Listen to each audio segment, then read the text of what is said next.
This is Lake Oswego. It's home to more than 39,000 people and some of Oregon's most striking pieces of public art.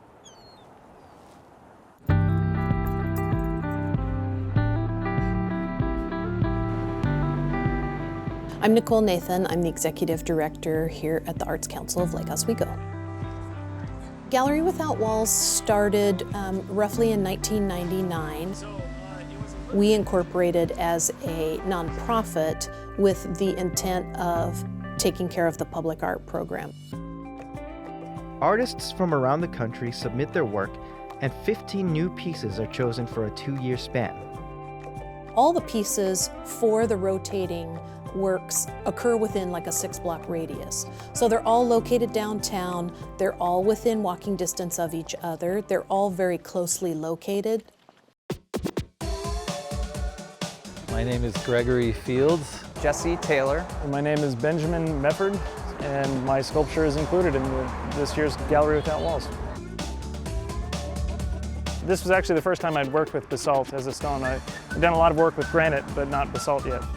It's a hard stone, very hard to carve, but there's some benefits to that too, which is that it's perfect for outdoor public art because it holds up to the weather up here.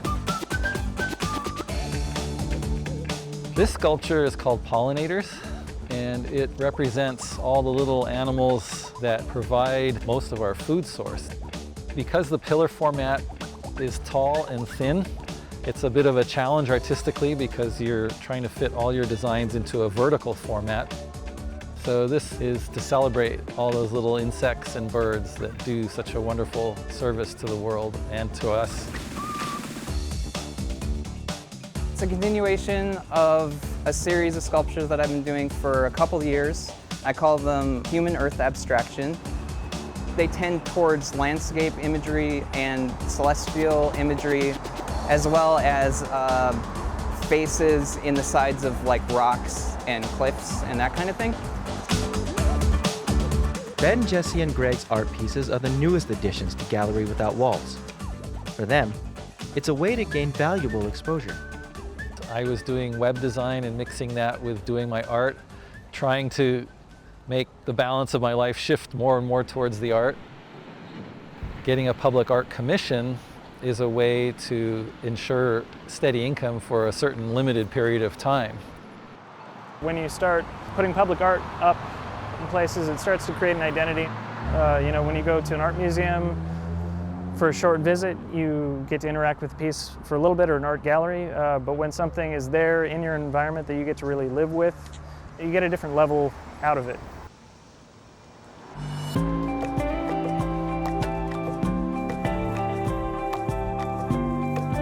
This is Sunflower by Patricia Vader. It's right here by the lake. And it's also made of a bunch of different recycled parts. So, and it's mostly bike parts. So you'll see there are hubs and wheels and reflectors. And it's really cool because it's also a kinetic piece.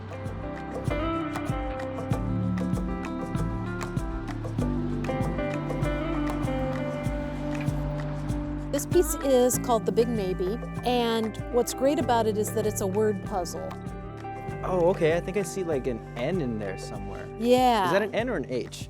No, it's an N. Okay. You're right. It's the big maybe, and so it asks a question. So what is the big maybe? Well, it's yes and no.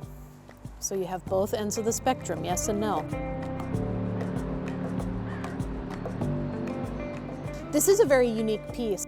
It's an exploration of color. It's really interesting to be able to see that. It's size and scale, and it's just really fun.